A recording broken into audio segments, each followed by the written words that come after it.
Hello, world. Welcome to another week of Golf Subpar. Colt Knost, Drew Stoltz. Sleeves, what a weekend for our guy, Max Homa. Man, how fun was that to watch? I mean, what a roller coaster that final nine was. After 63 holes, it looked like Sam Burns might just cruise to his first ever PGA Tour win, go wire to wire, and then fast forward 7-8 holes, and all of a sudden it's Max and Tony coming down the stretch, and there were some unbelievable shots being played, and there were some swings there that some things you didn't expect going on with the putt on 18 clearly, but man, hard to pick which guy you want to root for out of those two of the best guys around. I know we've both been very, very high on Max as of lately. We play a lot of golf with him at Whisper Rock. His game was trending. I said it all over the broadcast at Pebble Beach. I said this guy's a top 20 player in the world. Look out for him this year. I think once he gets another win and realizes how good he is, the sky's the limit for this guy. And here he is. He's moved up to 38th in the world. And I'm telling you, I think that this guy is going to take off right now. Yeah, a little shot in the arm of confidence will go a long way. And it's good to see that, like, you know, you and I play with him quite a bit here at home, and we see it. I'm like, Jesus, dude, if this isn't good enough to win on tour, like, what's it take out there? I mean, we've been seeing it for a while, and all of a sudden, here it is, and he's back in the winner's circle second time. Could be a little snowball effect for him. I'm hoping it is, and I'll tell you this. So yesterday, or Sunday, I was sitting on the couch watching our boy bring home the title. I was a little banged up from the night before. I had a long weekend. And I'm like, all right, this qualifies Max for the WGC down in Florida. He's going to go to Florida. No. He flew home Sunday night, and you know what we did? We got amongst it. We had a celebration for him at our place, Bevy, and Sleaze. That's why my voice is struggling a little bit today. Yeah, playing hurt. Yeah. Playing hurt. You got to do. I was shocked when you and I were texting, and I just got back in town this morning, too, and I was like, I can't believe he's flying home for this. I thought he'd be on the first thing smoking down to Florida and then, play that WGC, but hey, you got to celebrate your wins in this game. They're few and far between. Hey. So come home, get amongst it a little bit, and have some fun with your boys. And when your boy wins, you act like you win as well. When the boys win, everybody wins. It was an absolute blast. Couldn't be happier for Max. Big things coming, but we got another big event this week, the WGC Workday, which we'll get to our picks here in a little bit. But Sleaze, an awesome guest we had in studio. World Series champ Cody Ross was in the building. Yeah, man, we've been having a stretch of golfers here for a while. Nice to get Cody in here. We talked about the Jicky Jacks of baseball, the minor leagues, getting a nice little up-close look at that going forward. And a guy that's also a huge golfer, like a lot of the baseball players. Since he's shut it down, he's playing all day, every day. Really good player. Dangerous right now. We'll talk about his handicap, but he's definitely dangerous. He's made one hole-in-one in his life, and it's at a pretty special place. Yeah, so, tough to beat. You're going to want to hear this one. All right, here's Cody Ross on Golf Subpar. Okay, our next guest spent 12 years terrorizing the big leagues. He won the 2010 NLCS MVP and the World Series as a member of the San Francisco Giants. He now fleeces retired doctors out of their paychecks on the golf course. He is Cody the Boss Ross. What's going on, brother? What's up, fellas? Good to be with you. Well, I would say I get my money taken more often than taking doctors. Well, you take the doctors and then give it to tour players. That's a good point. Yeah. So it all equals out. Like a reverse Robin Hood. Yeah, you come out even. But I gotta say, 2010, you did break my heart because, I mean, if I do watch baseball, it is the Texas Rangers, and you had to go and just slap them around in 5 games. Really hurt my feelings a little bit. I know. Well, you know what?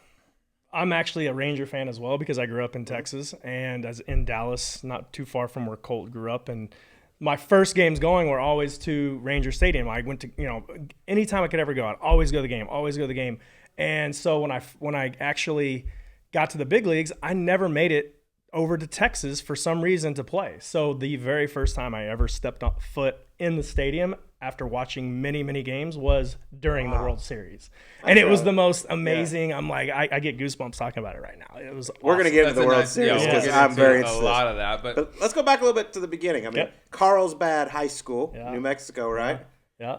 I mean, you get drafted straight out of high school. First off, I want to know, what was it like walking around senior year in high school knowing you're going straight to the bigs where the girls just throwing themselves at you? Well, yes. In that metropolis of Carlsbad, New Mexico. Yes. So, like I said, I grew up in Dallas. My parents moved me back my freshman or 8th grade year in high school and middle school, going back to New Mexico. That's where my family's from. And then, that was our home.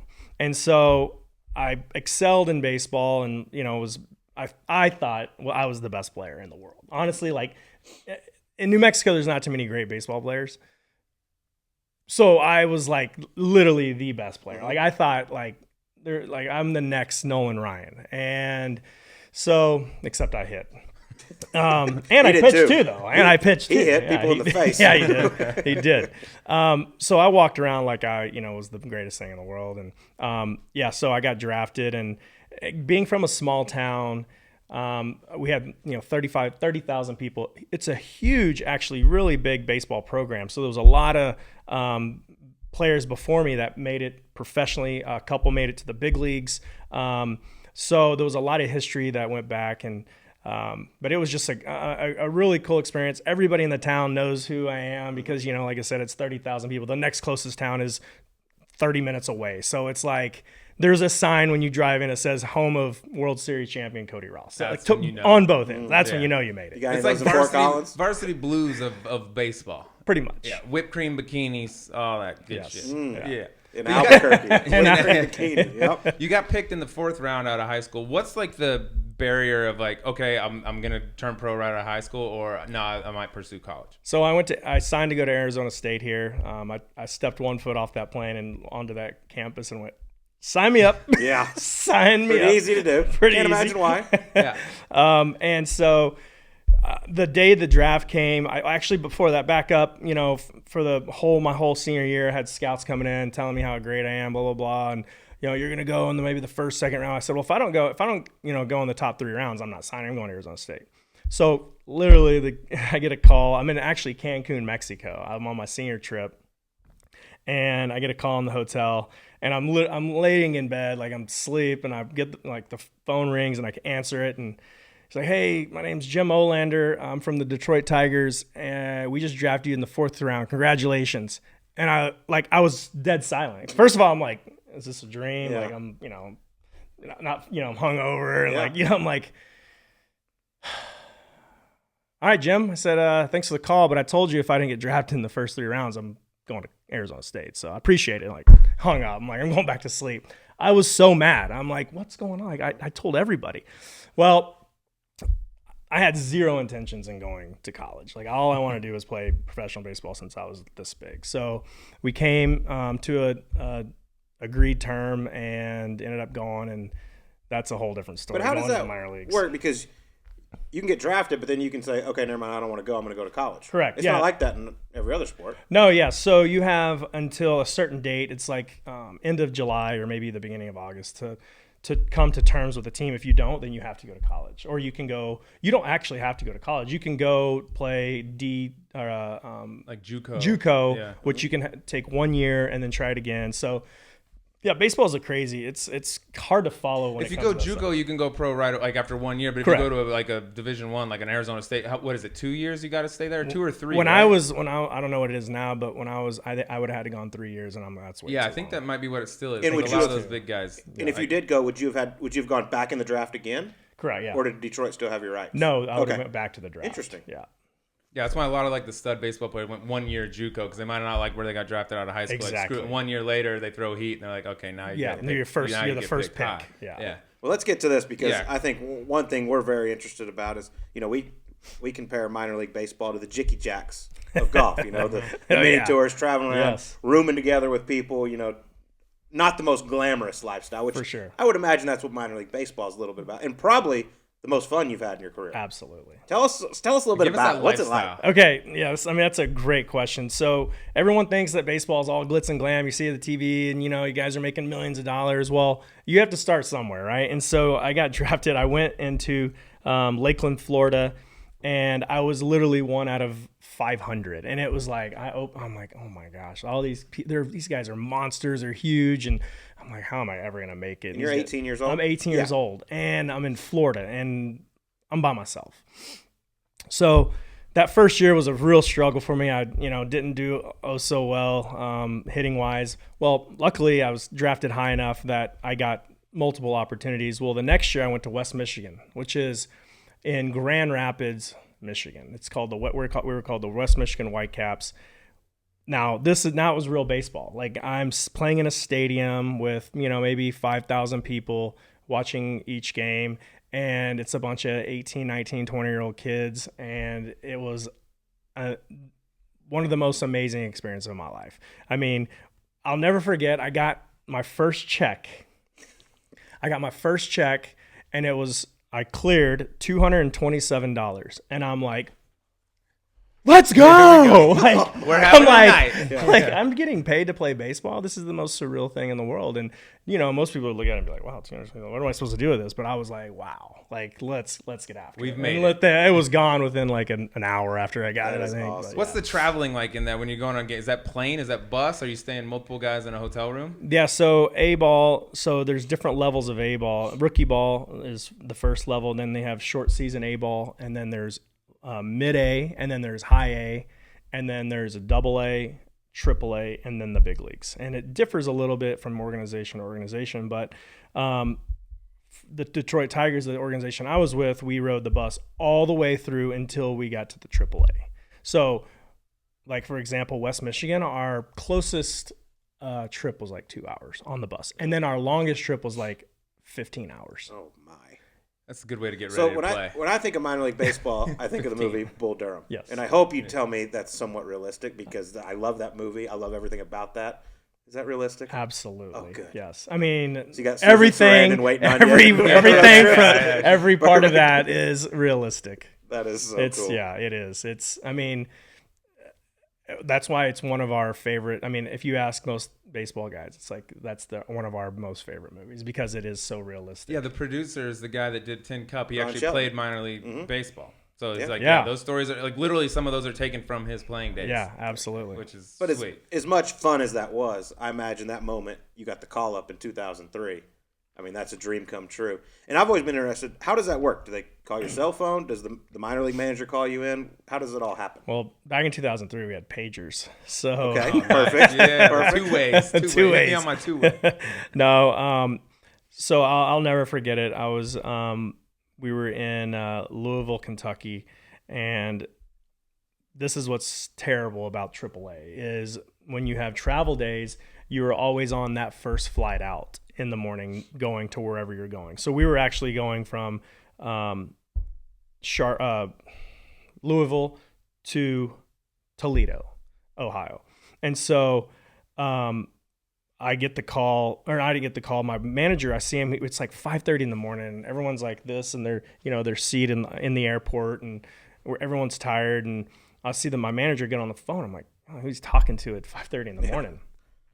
And he's like, okay. And then he hangs up and he comes like walking over to me and he looks at me and I'm like sitting on my chair and he goes, Cody, he goes, I got to tell you something.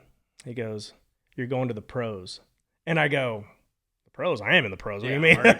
He's like, you're going to the big leagues. He goes, I always wanted to say that you're going to the pros. And I'm like, holy. And then after that, I'm like, oh my gosh, this is like the most unbelievable. Like from then on, this was July 4th, 2003. July 4th, and we were the team was going in Kansas City. And from then on, since when he said that, it was just like, wah, wah, wah, wah, wah, wah, wah, like he was trying to tell me everything that was going on. It was just like, I was trying to think of like everything I was supposed to like do and talk, call my girlfriend and my parents and everybody to try to get to Kansas City as fast as possible. And anyway, I had to fly from Louisville to Toledo to Kansas City, and I barely got there by game time, and I was in the starting lineup. Oh my! And you were right out of the gate. Threw me right in there. Wow. Yeah, I didn't know that part. And it was everything. Like I said, everything was going a million miles an hour. I mean, as soon as I land, I'm going. They're giving me my uniform and giving me like my bats and this, and like, oh, what else do you need? And I'm just like, I need a breath. A breath. 1 second. And anyway, it was one of the greatest experiences. What's that like when you step on the field the first time? Because your whole life you've been preparing to get there. It's probably like I would compare it to like getting the first PGA Tour start because like you're so excited to be there. Everything's going a million miles an hour. You're thrilled to be there, but like if I don't show up and perform in this little window of opportunity that I'm getting, like it's straight back down. Like it's almost you can kind of cripple yourself like trying too hard. Absolutely. And so when I remember standing in the outfield and I was thinking, oh my gosh. I mean, the place was absolutely just jam-packed because even though Kansas City sucked at the time, and so did we, July 4th is the biggest baseball day. Yeah. So the place was jam-packed, and I remember looking up and going, oh I've never seen a third row from this perspective. And that's what kind of gets most baseball guys is like you add that third tier, that third deck, people freak out. So we're used to the two, you know, the one at the bottom and then one maybe a little higher. But when you add that upper deck, it's like, oh boy, like you know you've made it, and that's when you start getting a little tight, you know. And so I remember thinking, first of all, it's hard to pick up the ball in the outfield because it never goes in the sky, and we're so used to the ball flying up in the sky. In the big leagues, it doesn't get in the sky; it just stays in the stand. So the depth perception's tough. And I remember thinking, oh boy, I don't zoo a ball right here, you know, and it's almost like probably I would assume getting on tour for your first time, you're like, all right, don't snap hook this thing and be too quick, or whatever goes through your head. But I just remember being really nervous. And but then once I got to the plate, and I thought I was going to be the most nervous, is when I actually calmed down. And I'm like, okay, I've been here before. Now I know. I've been here before. Probably standing in the on deck circle was probably the most nervous. Absolutely, You're exactly right. Listening to people chirping and seeing the millions of people, I'm just like, oh boy, this is nerve wracking. And you get in that game, and in the 6th inning, you get beamed, and you got to leave the game. Who's the ass face that hit the rookie in his first game ever, had him leave the game? God, what a scumbag. I can't remember the guy's name, but he was my teammate afterwards, and I told him the story. And so I was always like known for being like this hard-nosed like ball player, because I had to be. I was smaller. I had to play harder, work harder. You do everything harder, be tougher than everybody. And I'll never forget, I get hit, and I got hit like literally right in the back of my like lower back, where like there's nerve is. And he hit me, and he threw like 88, and it wasn't too bad. And what a bitch. So yeah, exactly. So I'm like running down to first, and I'm like, all of a sudden I'm like, oh my gosh, I can't feel my left leg. And so I get on first, and I'm telling my coach, I'm like, I can't feel my leg. And he's like, what do you mean you can't feel your leg? I'm like, it's numb. I can't feel it. And he's like, you're gonna have to deal with it. And so I get off, and I'm like, the guy next to me hits a base hit, and I'm like barely getting to second. And so the trainer comes out, and he's like, you all right? And I'm like, no. I said, I can't feel my leg. I cannot feel it. And so they pull me out of the game, and oh my gosh, like I heard it from all the veteran guys, like, oh, we thought you were some tough, hard-nosed player. Like, you're just as soft as every other kid that comes up here. And I'm just like, no. And I was supposed to start the next day. And I got out of bed, and I couldn't. It was still like I remember going to the mall because I had to get a jacket to wear on the plane on the ride home, because I didn't have a jacket, like a sports coat. Yeah.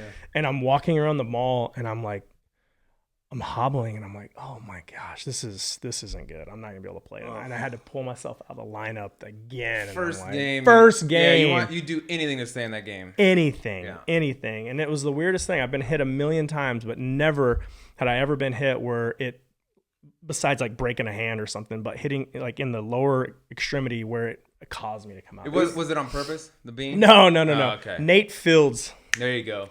Thanks, Nate. Nate. Yeah. Ass face. Who's the guy that beamed you that when he got you, you're like, oh my God, this is a problem? Well, so other than the one that they all seem like a problem. So when I was with the Marlins, we used to have a lot of beef with the New York Mets, and there was a guy named Mike Pelfrey, and he for whatever reason just did not like me, and it was probably the homers that I used to pimp and Could be jogging around the base, but every time I'd come into town and we would face him, he'd always hit me. And he threw hard. He threw like 95 to 97 and with some nasty sink. And he would always like throw a little slider off the plate and then bam! I'm like, oh!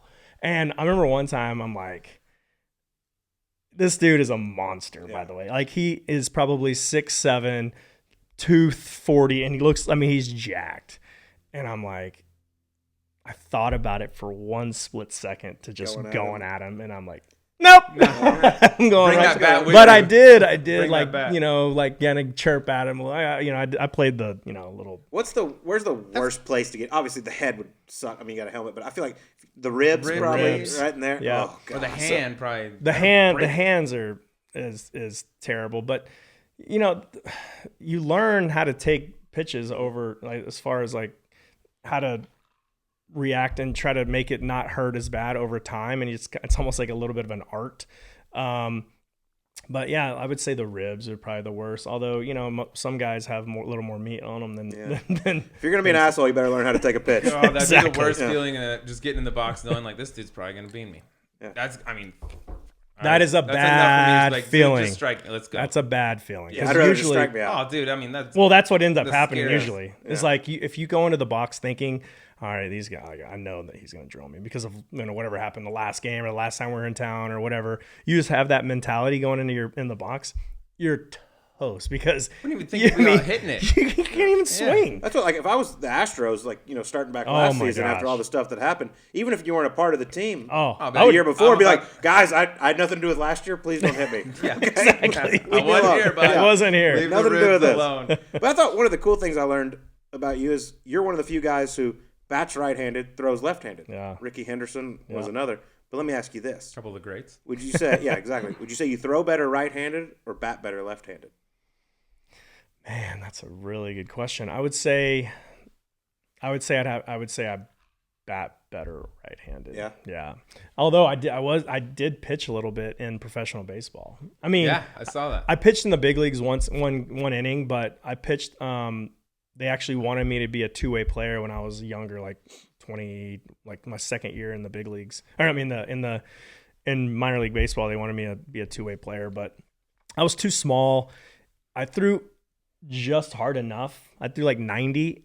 So it was like if I was like 95, they would have been like, okay, let's do this. But I was just okay. I mean, I probably could have made it work, but I would say hitter. You threw you pitched a scoreless inning though, didn't you? In your one inning? It's my claim to fame. No big deal, whatever, just no hitter. Defending World Series champion Philadelphia Phillies faced Ryan Howard, Jason Worth, Pedro Feliz, and Raul Ibanez. And the only guy who got a hit off me was my good buddy Jason Worth. You served him one up? No, I threw I had him like, he was weird. It was actually a good battle. And I threw him a change up.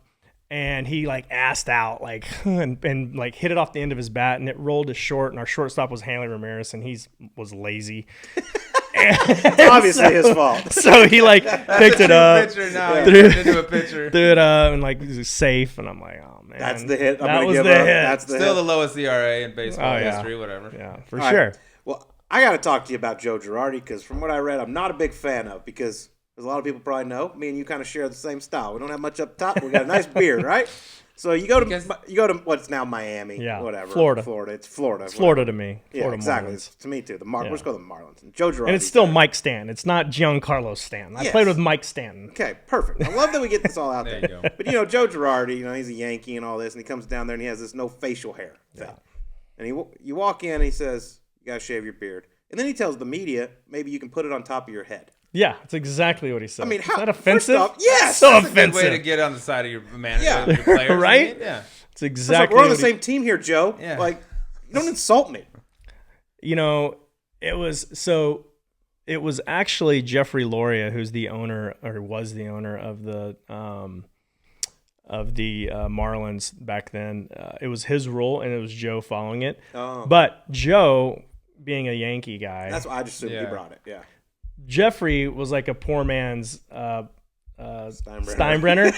So he was trying to. He owns a baseball team, but he's poor man. Yeah, I like that. He was trying to follow suit, and that pissed me off. What happens though? Like, let's say, all right, you played later in your career with Brian Wilson, one of the great beards in all of sports. Yeah. What happens if he gets shipped to Florida? Is Joe Girardi really going to come in and be like, "Hey, take that off"? He's going to be like, "No." What happens then? Yeah, so it's happened. He ain't shaving that, right? It's happened quite a few times. I mean, you remember Johnny Damon going from the Red Sox to the Yankees, and didn't even recognize him. Yeah, and it's like and it's just one of those things. Like it's their rule, and it's so stupid. Garrett Cole had to shave his coming from Houston to the Yankees. Yeah. You're stripping these guys' personalities. Yeah, let them be them. Exactly. We're players, managers. That's right. That's right. Listen, I need the beard. Okay? Me too. Actually have I need the beard. Even though mine's getting very similar aesthetic in Thank terms you. of up top. Yeah, I know. Yeah. Once you get above the neck. I had my old PGA Tour credential had a picture of me, no beard, no hat on, and Rory McIlroy comes up one day and he grabs it. He looks at it, he goes, You should keep the beard. Just throws it away. Cover up as much Shut as up, you Rory. can. Dickhead. Oh, that's awesome. That's fine. I can't believe they make you shave it. I know. It's You're so a baseball dumb. player. So I mean, dumb. come on. Yeah, dude, we're just dudes out here. They used to like make us like do all kinds of stuff. Like I remember when I was with the was it Dodgers? Oh, I can't remember. It doesn't matter what team it was, but one team we all had to wear our socks up. Like our pants up. Oh yeah. I You like could that, not. actually. Me too. I always Show wore your mine calves. up. I always Sure, yeah. floss For these sure. Stirrups didn't fit me. I had to use rubber bands. But they have, I think nowadays it's kind of those kind of rules are kind of with the whole cancel culture thing are kind of going out the window. So I think nowadays it's like, whatever. It used to be you could only wear a certain color shoe. Like you could only wear black shoes, or the Royals and maybe one other team were the only teams that could wear blue. And then the A's were the only teams that could wear white. But now it's like you can wear whatever the hell you want. Like there's anything You're goes. getting paid by a lot of sponsors. You Yeah. wear whatever you I want. always wonder, like, what if Manny Ramirez went to the you know what I mean? Like, you think they're gonna start making Manny do all this stuff? I was like, one of these days, one of the dudes is gonna be like, nah, Yeah. I do what I do. If you want me to hit bombs, I'm gonna do it with some facial hair and no stirrups. And they're all going to be that. like, all right, then your $30 million a year is gone. Yeah. Oh, never mind. All right, you know what? I was thinking Never of getting rid of this anyways. You want me to do it, or you want your barber to come in and do it for me? I don't really care that much. I want to ask you this because when we talked about you getting called up, right? You get called up for 4 games, then you go back down. But when you get called back up again, first game back, or your first home run, I should say, grand slam, right? Your Yeah. first home run as a big leaguer Yeah. is a grand slam, and then later in the game you tear your ACL. So your first game ever, you get beaned and have to leave. Then you come back, hit a salami, and then you tore your ACL. At this point, are you like, shit? I'm just cursed. I'll never get to stay up here. Pretty much. Yeah, I'll never forget that. I mean, it was one of the most greatest experiences of my life. My first at bat, like you said, I come up, hit a grand slam. Come up my second at bat, I hit a double off the wall, and I'm 2 for 2 with 4 RBI, and maybe I even drove in another RBI that same game with 6 total bases, and I'm like, this It's on. Max contract. let's go, Yeah. let's go. And then so I think it was like the 6th or 7th inning. I come back up again, and I look down to the third base coach, and he's like running through all the signs and like doing that. And I'm like, do it again. And he's like running through the signs again. And I'm like, he just gave me the bunt again? Like What? bunt 2 for 2 with, Yeah. salami. And I'm like, we're winning by a run. And I'm like, all right, I'm the young guy. Like, I got to do what I got to do. Right. So I lay down this perfect bunt to third, and I'm running to first, and freaking third baseman comes up, fields it, and throws it to first baseman. Well, the first baseman, like, it was a bad throw. He jumps right on top of the base. Like, I have nowhere to go. So I'm either going to plow him or try to jab step around him. Well, I chose the latter. Tried to jab step around him. When I did it, my knee went pop. And I'm like, oh my God. And so I'm laying on the ground, and I knew something. I'd never blown my knee out, but I'm like, pretty much, this is not good. So I'm laying on the ground, and Alan Trammell was my manager at the time, and Kurt Gibson was our bench coach. And Trammell comes running up, and he looks over me, and he's like, "You're right, you're right." And I looked at him, and I go, "Why'd you make me bunt?" Yeah, of course, dude. Did you not see my last 2 at bats? First thing, and he looked at me, he's like, "Oh, I'm sorry." I'm like, "Yeah, you better be." Yeah, you I mean, owe me 30 soft, million. How soft did your teammates think you were, though? my God. This guy's played 4 games, Yeah. had 2 season endings, injuries already. Oh, He that's- did hit a bomb. Seriously. He did hit a salami. but- Well, let's fast forward to 2010. all right. You're at the San Francisco Giants. Like I said earlier, you beat the Texas Rangers in the World Series, but NLCS MVP. I mean, you were just on a roll. Yeah. Killing it. The city was just obsessed with Cody Ross. Yeah. By the way, the toy cannon. How Toy could you cannon. not be? Toy Yeah, I was going to cannon. get to that a little bit We'll later. We'll Yeah. save it. Yeah, We'll save it. But for those of us who will never participate in a World Series, what is that adrenaline, the nerves, everything like leading compared to like a regular game? Yeah. So, I mean, from the beginning of the playoffs, it's every pitch matters and the whole goal, obviously, is to make it to the World Series and win a World Series. I mean, for every kid, that's why we all played baseball when we were young, right? Like, what did you want to do? You want to play in the World Series You and wanna win it. Win the Masters. Right. Oh, You want to shit, win the yeah. Masters, right? So it's like every dream that I had was leading up to that moment, and every single pitch was like life or death. And it was, normally when you're in a regular season game and, a guy strikes out, you're like, oh, we'll get him next time or whatever. Like, if the guy strikes out, you're like, no, we have to get him now. We can't wait for another inning. Like, we have to get this guy. We have to get this guy over. We have to get him in. We have to figure out a way to manufacture a run because, when you're playing against the best, and the Rangers were so good that year. I mean, they were incredible. I mean, they went back-to-back World Series, which is crazy, and lost. Like, that's got to be heart-shattering. Puked off one of them, but that's another story for another day. Tough break for the fans and the players. Probably never get over it. Ever. And so I just remember every single pitch and every single at-bat, every moment just being the, biggest – I mean, one little error turns into this massive thing, whereas like a regular season game, it's like, or it's like, it'd be, I guess in your guys' terms would be like if you're in, a Web.com tour event or not Web, Corn Ferry tour event, and you smoked one out of bounds and, you're just like, I just hit another ball out of bounds. I've done that a million times, but you do it whenever you're leading at the Masters and, or you hit one in the water and you're like, I mean, every single shot is something. I would have to imagine, even the vibe and the atmosphere in the clubhouse before a World Series game has to be slightly different, a little more on edge, probably not as much joking around. We tried to keep it as much as we possibly could, like it was just normal.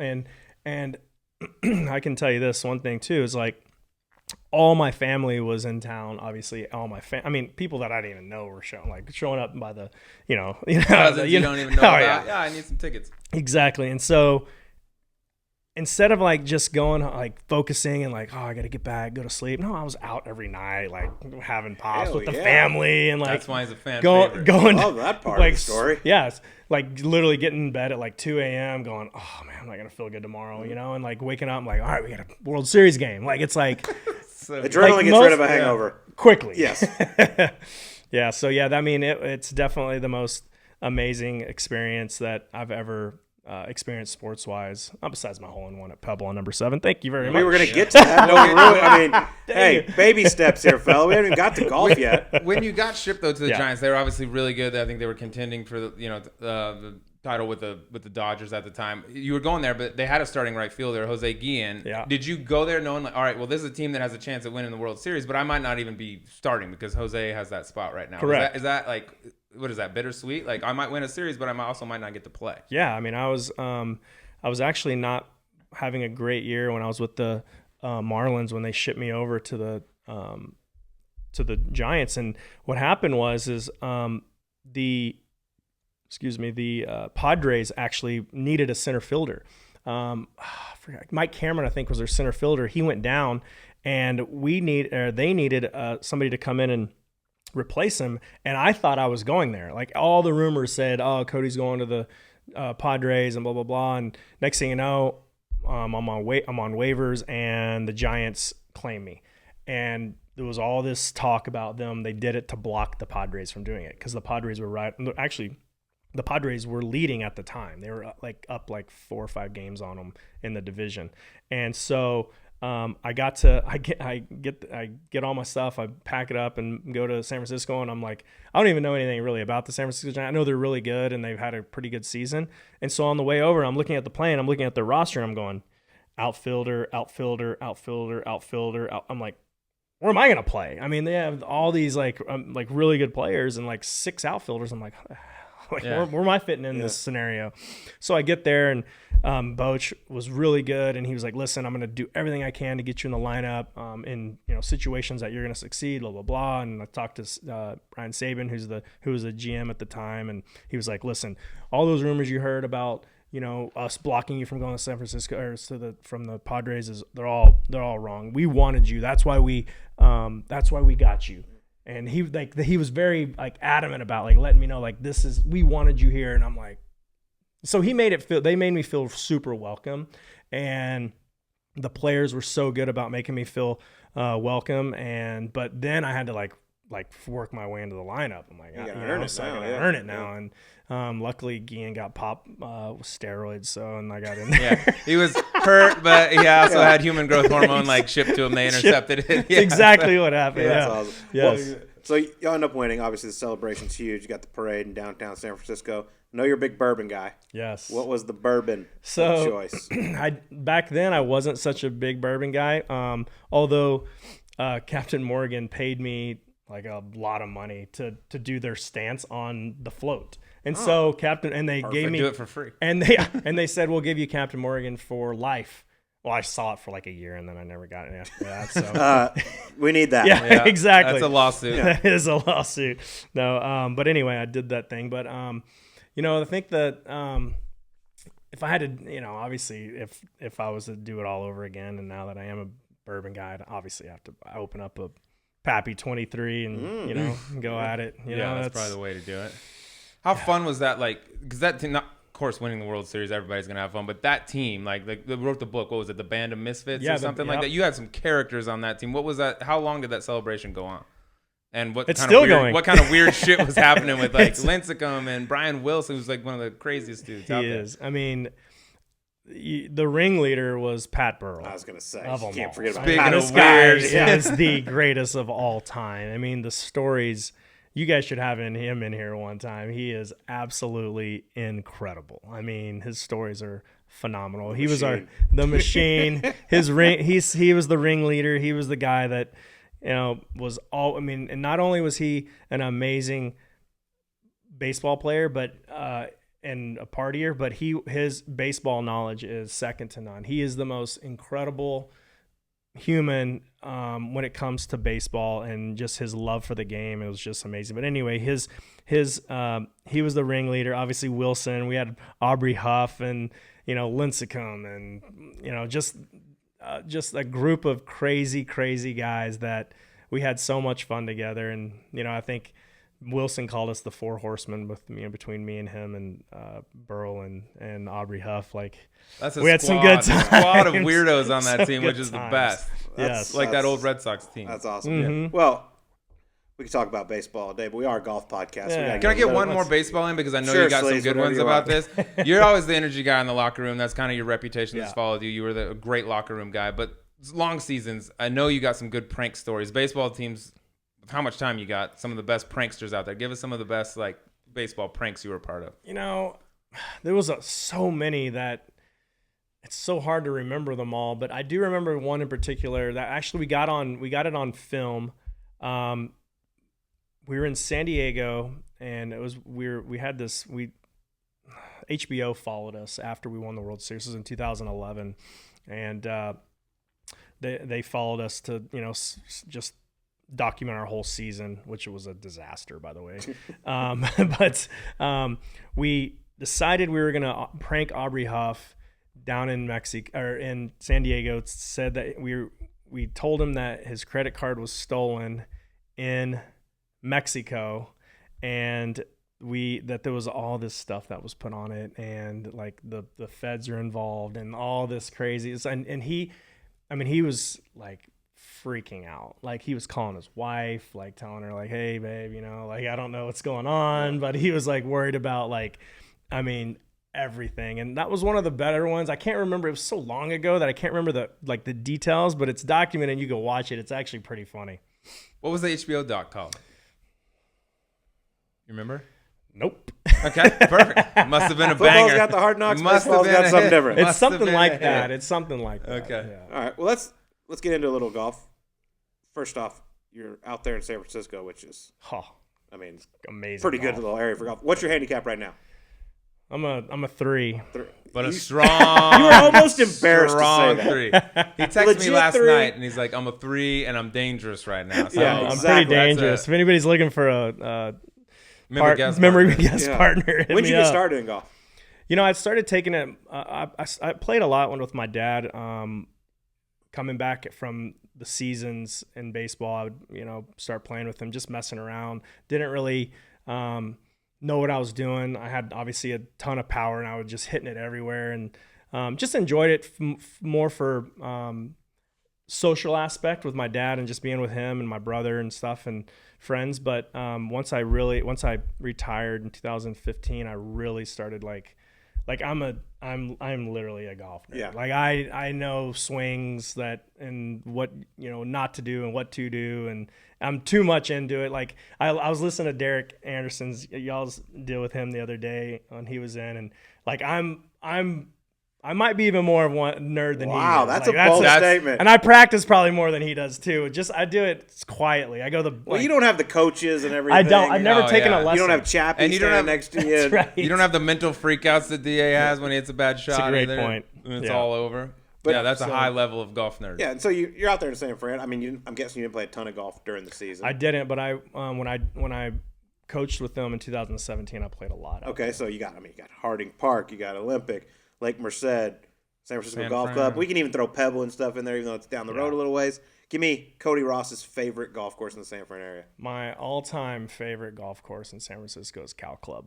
Really? Yeah. Oh yeah, it is. I mean, Pout. I played them. Yeah, Home of the pout. That's right. I played them all, and that one for me is just special. It's really hard. I mean, when the wind, All that golf up there is It's hard. so It goes hard. nowhere. It's It like goes landing on the moon when you get there. I'm like, If you've never been everything's there and you different. go out those places and you see 6,900 yards, you're like, okay, let's Yeah. pitch and putt. Then you're- Now, no. Then you're hitting it 5-iron from 170. You're like, okay, It plays the other way. Yes. 7,600. yes. Yeah. But you referenced earlier a very special shot at Pebble Beach, Yes. number 7. Take us through that, because it was on film, and I mean, you had it on film Yeah, and everything. I got it on film, and besides baseball, winning the World Series, hitting my first home run, hitting my first Grand Slam, or I hit a home run in the World Series against the Rangers, like all these things that I feel like are my huge accomplishments in sports. Like the best one for me, being a non-baseball deal, is making that hole in one at Pebble, which was, I mean, I've never made one, and to do it, that's the first one there. first Wow. one debut. ever, to do it on that hole and to have it on video. Why was it being filmed? I was doing a USGA event for the US Open. Okay. They invited some, local washed up celebrities from San Francisco. So I played with that day with like Randy Wynn and, those other like football guys and, some basketball guys there. But actually, what's his name? Barstool guy was there. Riggsy. And exactly. Everybody forgets his name. Yeah. There's that guy. He's not important. I was worried you're going to blow your ACL out on 9 fairway. I was like, anytime he does something good, it typically leads to a career ender. Yeah, so it was like 97 yards. The tee was up a little bit, 97 yards. My caddy that I had was like, listen, the wind was blowing from right to left, and he was like, if you want to get this close, you're going to have to take it over the edge of the green, which is the ocean. And I'm like, all right, well, I'm not here to lay up. So I hit this perfect shot, and on video you can see it, like it goes like right behind the hole, and I thought I dunked it. I'm like, oh, and then all of a sudden I see it hit, and it rips back, and it went in, and I throw my club in the air, and it was just... How about that, though, to get it documented? Pretty cool. I mean, there's probably a lot of people that are like, I made a hole in one at 7 at Pebble. Like, okay, dude, sure. Right. And the yours first is on one, video. too. Yeah. First one. And only one. I actually don't ever want to make another one. There'll be no topping. It won't unless be. you can go to Augusta. Well, the odds are in your favor. Yeah. I want. Yeah, you're, Thanks, Colt. You're safe. Bud. You see me I've playing seen your Iron game. Mountain Shadows, I don't even think you can get it done. I never play Oh, Mountain Shadows God. just for that. Did you play? Sorry, did you play with any clubs where the pitchers, like the Braves, or the famous team where like Maddox, Glav, and Smoltz, they would all go out and play on the road in between starts? Did you play in any clubs where the pitchers were going out and playing golf while you were out on the road? Yeah. Oh yeah. I mean, most places, most teams that I was with, the pitchers, at least two of them would go out and play every city. And I always told myself when I got later in my career that I wanted to do that, because we're going to cities that I will never travel to go play golf. Mm-hmm. Like, for example, Pittsburgh. I'm like, when I'm in Pittsburgh, I'm like, I'm taking my clubs. Like, I'm going to go play Oakmont, and I'm going to go play, all the great places in Pennsylvania that are close to there. And I'm like, oh, I never did it, because the last thing I wanted to do was be outside and, be on my feet for 4 hours. And I just want to be in like hotel room and watch movies and order room service. And so I never ended up doing it. I regret it to this day. Do the other players like resent the pitchers being that they got to show up and like work out and do things and can't play? And then the pitchers are out there like, oh yeah, I'm playing Oakmont today. And then we go play the Phillies. I'm going to play Pine Valley. Like do they get pissed at that? We are jealous that they're doing it, and then as soon as they start sucking, then we're pissed. Yeah, then you bring it up. Yeah. Then we're like, instead of going out and playing golf, why don't you go pitch? Yeah, why don't you throw a few innings? But you play at home here at Wishbrook. You play with a lot of tour players, Yeah. Kevin Chappell, Ches Reavie, to name a few. Yeah. What is one thing when you play with them you notice they do that they probably don't get enough credit for? Like, what's one thing that impresses you, being a golf nerd that you are? I mean,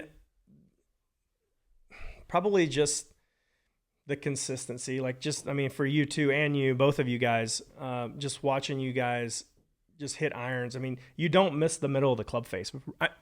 Rarely. Mm-hmm. I know you do. You think you do. But for us, like being, amateur golfers, we hit them off the toe and they go, like say you have your 9-iron goes, 135 yards or 140? 140, Cody. 140. But it goes at least 112. So, or something like that. like when we hit it off the toe, it goes 105 yards. And when you hit it off the toe, it goes 129 or 130. Like your misses are just so, y'all, Ches and Chappie and those guys that, and it's just so much fun to watch you guys play and just consistently strike it in the middle every single time. And, it's like, it would be like you watching us take BP.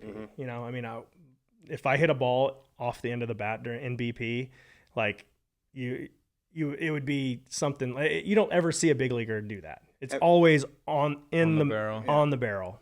Have you had the chance to play with Rom? I mean, he's at Wishbrook, Silverleaf. No, I see him all the time though. Never got a chance to play with him, huh? Okay, I was going to ask what you thought of his game, but never mind.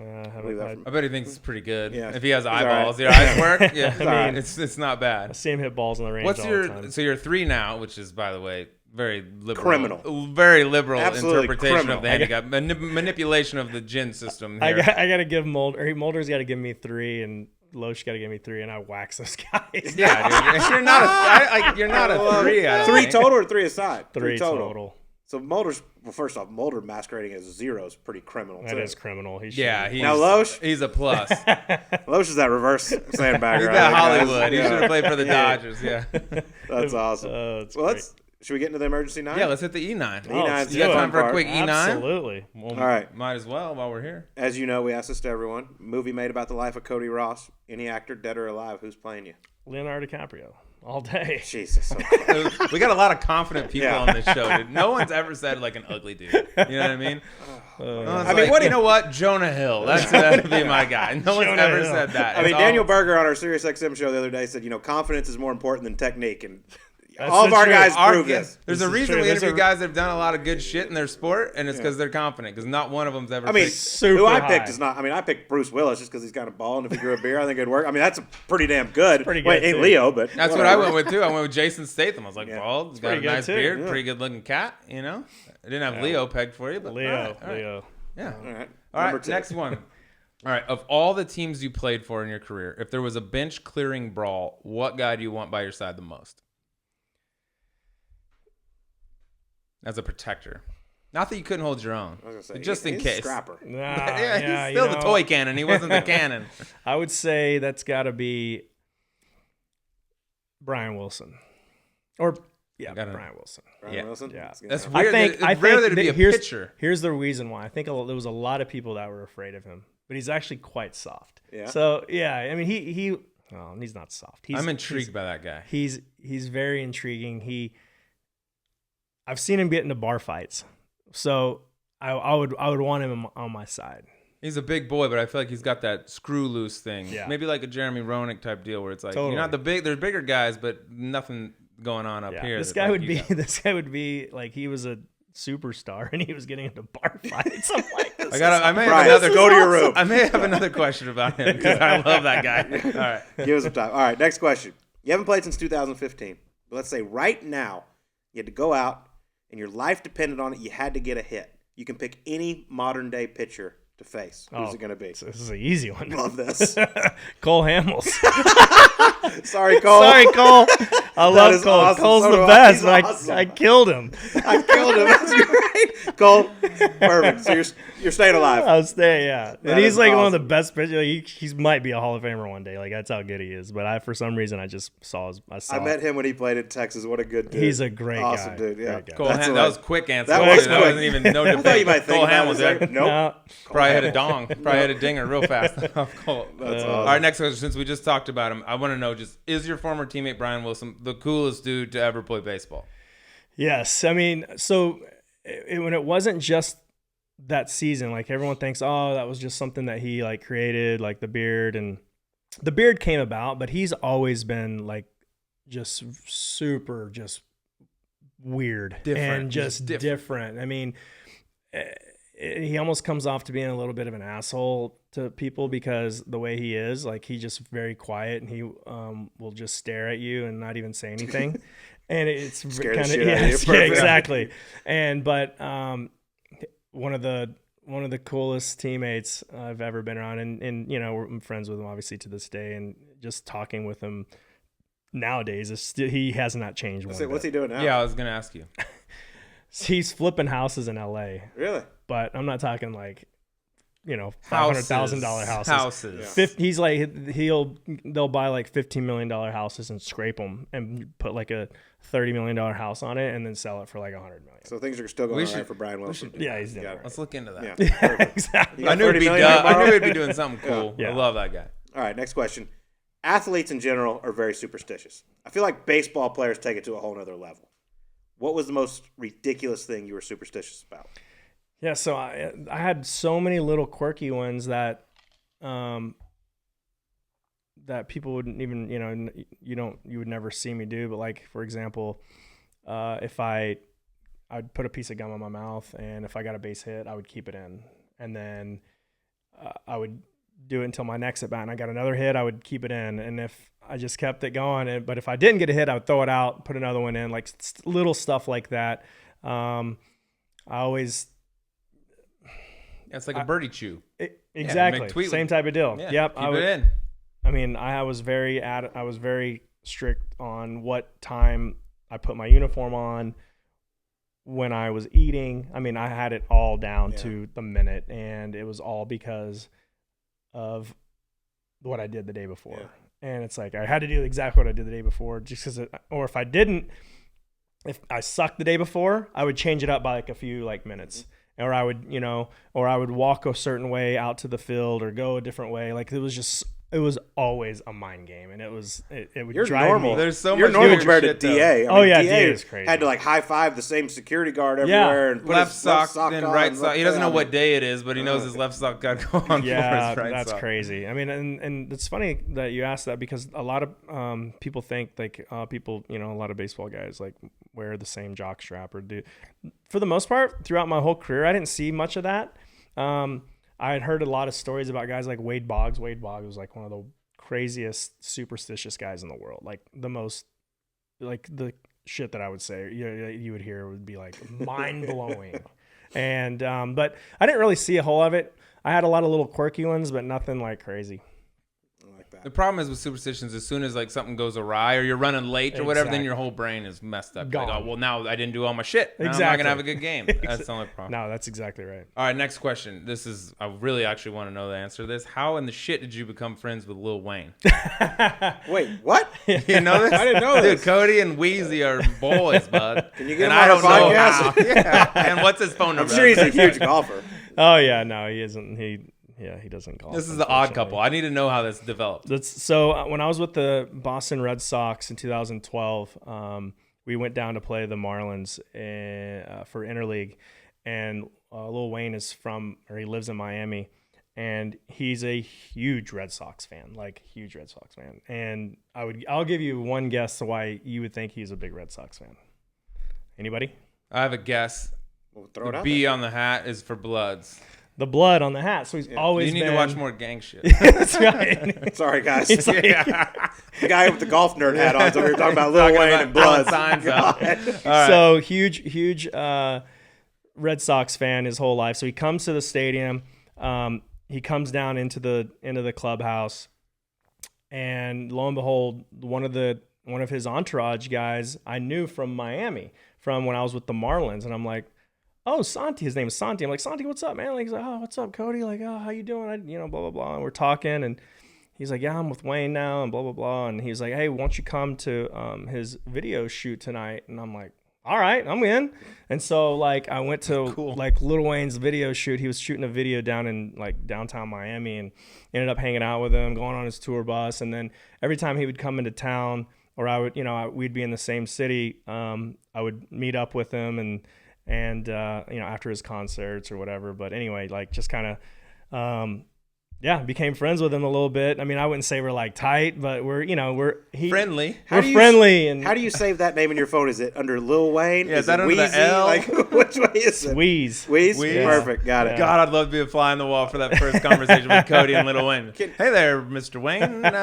Can we get Lil Wayne, Brian Wilson, and you together in a room and just see what God. happens? Group incredible. sesh. And the machine. We'd have to bring Oh, my God. Burl. Yeah. What an odd couple. That's good. incredible. my I didn't know gosh. that. Yeah. Yeah. All right. Well, I thought this next one was the coolest thing about you, but now that is. But growing up, you always wanted to be a rodeo clown, which is fascinating to me. I mean, I growing up in like the horse farm business and all that, like all the rodeos and everything I know about, which is awesome. So for those who don't know, rodeo clown is someone got all the paint on, got all kinds of weird shit on, and you basically save the bull riders from the bulls when they get bucked off. Correct. Okay? So obviously everybody wants to be a rodeo clown. Yeah. So I'm going to go through 3 of your best buddies from Major League Baseball. Nick Punto, Kyle Loesch, Mark Mulder. They all decide they become bull riders. Shockingly, they all get bucked off. Who would you try the hardest to save? It's a toss-up between Loesch and Mulder, and the only reason I would not try to save Punto You remember guest partner. is because he never He never makes birdies. he sucked whenever we played the member guest. Number 2, he never returns my text messages ever. He'll go weeks without returning my messages, and then finally I'll just blow him up and be like, "You better respond to me right now." Like, to be fair, I asked them this, and they said, "Well, they're probably all going to be dead because you had canceled 20 minutes before the competition started." Not the most reliable. You might have commitment issues. We had some of them might say. scheduled today, and I was like, I don't know, dude. He's scheduled at 1:30. We'll see. Who knows? By the way, you wouldn't have to that's save good Mulder. stuff. Mulder would probably look at the bull, and the bull would just fall in love and give him a kiss. probably he is the most likable Mulder. guy in the world. Yeah, he'd be. All right, my next question, my last one. This actually relates to Colt's question. So, in hindsight, do you think you would have sustained fewer injuries as a rodeo clown than you did as a baseball player? That's a great question. That is I'm worried about you blowing your rotator cuff moving this mic around. That is that's an unbelievable question. I'm gonna have to go with I would have sustained less injuries as a rodeo clown because I've had so many injuries as a baseball, and it's like a non-contact sport, and I've been hurt in the most ridiculous ways. Oh, there are running backs that haven't even sniffed your resume of injuries. It's incredible. Smashed. I mean, how do you dislocate your hip as a baseball player? It's almost impossible to do, and I did it. Wrist, hip, back, everything. Rodeo clown. Do they have like stage names? I was gonna ask that too. Oh yeah. What would yours be? Yeah, that's a bonus question. I'm guessing the toy cannon. Toy cannon is a good one.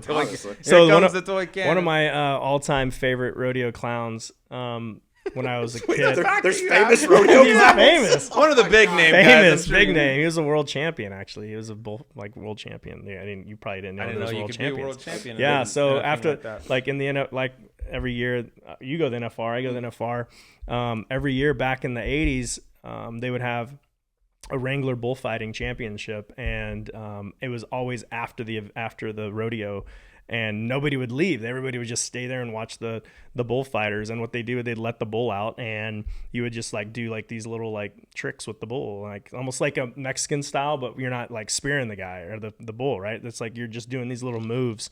And anyway, seems smart. Yeah, just bulls running at you, and you're like dodging it. Not on this competition. With daggers attached to its head. Yeah. So my favorite bullfighter all time is named Smurf. He was awesome. Smurf. Of course, Smurf, dude. Makes sense for Smurf's the guy that everybody thinks about. Smurf. I love that. All right, last question. All right. You got it all going on, you know? Got a nice beard, very successful baseball career, hell of a golfer. You got it all, except for what's up top, like myself. So I'm going to ask you, if you had hair, would it be fair? It would not be fair, man. You know what? It's so funny because I always dream. Like, do you ever have dreams that you have hair? No. No? It went away. Mine's gone too, but for some reason I'll wake up and like it happens like once every year. I'll have a dream that I have hair and I'm like running my hands through it and the wind is blowing it. So yeah. Have you ever thought about going the Urlacher route? Yeah, dude, Urlacher did it. So New Mexico, stand up. See, like your head's. I mean, you look fine, ball. Yeah, You want to I'm show fine. it? You want to show it? I'm one fine. time? I'm fine. Look at Urlacher this. looks It's fine. Yeah, fine. you've grown into it. It's a clean it's look. fine, I feel like right? you'd look straight. If I saw you with hair like You'd when look I like, saw "Whoa, what Brian, is I was that?" like, I don't even know who I'm addressing. Like I was right kind of disappointed when Urlacher did it. Yeah, me too. He Yeah, looked kind of like, tough and me nice. He Oh, abandoned he's a his sissy. tribe. I totally Wouldn't agree. have said it to I his mean, face, though. no, I would No, never. he looks great. He's He looks phenomenal. amazing. Nobody I pulls love off- his hair. It looks totally natural. But no, so my wife likes to tell this story all the time. When I was I started like losing it when I was like 22, 20, like around there. She says 21, but I was 22 or 23. Anyways, What does she know? yeah, she know. So it was like right when like Bosley was like doing all these like ads everywhere, and I'm like, you know what? Like I'm gonna look into that. So I went and like did like the hair consultation, and College. yeah, thanks. I didn't go to college. And did it, and I was like thinking about pulling the trigger on it, and then I'm like, you know what? Forget that. I'm just gonna just bick it and ride with it and just own it. And that's what you got to do. You just got to own it. But how do you? I don't know how Urlacher like. Was he just that insecure about it? I think he got paid a lot. I bet they gave him some. I bet it didn't cost him. Okay, well, He's on if every billboard. If you drive down Yeah. Chicago, it's like there's Brian. Oh, there he goes over there. He's every I billboard. think financially he came out ahead on that deal. okay, I get it. Then. Yeah. But I get it. I mean, you played baseball. You have a hat on all the time. Yeah, Who cares? I know. Anyway? Yeah. Well, Cody, this has been an absolute pleasure, man. It's been a Thanks, blast. Colt. Thanks for joining us. Appreciate Thank you, it, Colt. brother. Thanks, Appreciate Sleaze. you. Appreciate it.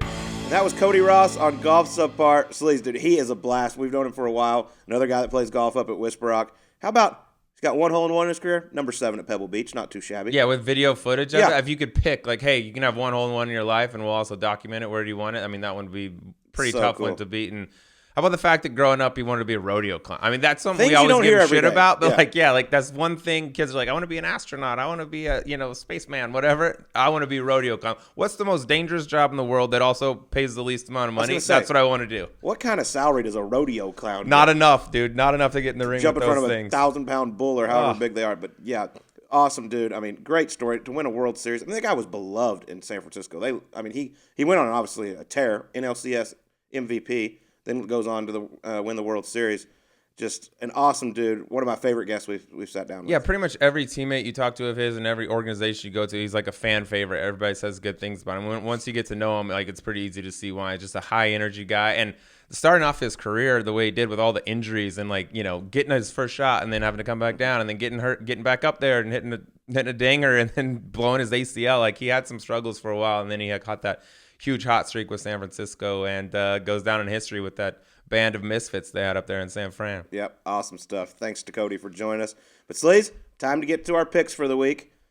Not our best at the Genesis Invitational. I snuck in there with the top 15 from Patrick Cantlay, but a very disappointing Sunday from him. Your guy Adam Scott actually had a big Sunday. Yeah, dude. He had a big Sunday, but I was sitting there on Friday like, really? Miscut? We're going to have a miscut? He had to make a late birdie just to play the weekend, and I was like, here we go, guy with an unbelievable track record. I'm going to throw the curse on him. Nothing like having 3 missed cuts to start out the Yeah, year. I was gonna be like, this is a problem, but at least he greased it out and had a good Sunday. He made a little bit of a move, but he was just too far back. All right, producer Mark, can we have some updated standings? Yeah, so Adam Scott finished T38, good for $40,555. Well, Patrick Cantlay, as you said, Colt, the T15, $151,125,000 to give you a lead of 190,289. All right. He's So tight. it's very close. Can I say this? I honestly feel like Cantlay with the 14th, still a good week.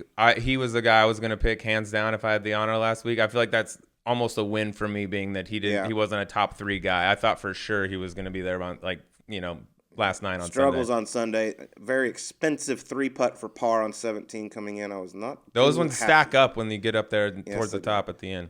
And this week, another huge event, Sleaze, the WGC Workday. Whatever the hell it's Something called, not Mexico rolls City. off your tongue. The WGC, not Mexico City this week. But another loaded field. Going to be awesome to watch. I think this is a week we're going to might have to use some big dogs because, there's no scrubs in this field. Nobody, no scrubs. What, there's only 72 guys in the field, something like that. You can't pick a bad one here. So yeah, we'll be interested to see. It's your honor. You're coming off the 14th, so you lead it off, and then I'll follow suit. All right. Well, I'm using a big one, Sleaze. the Concession Golf Club, not many people know about it. Not much history around there, Yeah. except for one man that I know of, and that's Bryson DeChambeau. He won the NCAAs there while at SMU. Go Mustangs. And I'm going to go with him this week. I think knowing the place just a little bit, having some success there will help. I heard it's not too difficult off the tee, which should set up pretty well for him. It's big around the greens is where it gets tough. Our guy Ben Herman said he thinks single digits will win this. That'd be this fun. week, That'd be which fun. would be really cool to watch. So I'm going with Bryson DeChambeau, who's around 20-1. Yeah, 2015 NCAA champ there. Probably the only guy in the field with a win at Concession. So that's not nothing. I'm going to go here. I'm going with my first European flair on Team Sleaze this week. I'm going with a guy that's been playing well of late.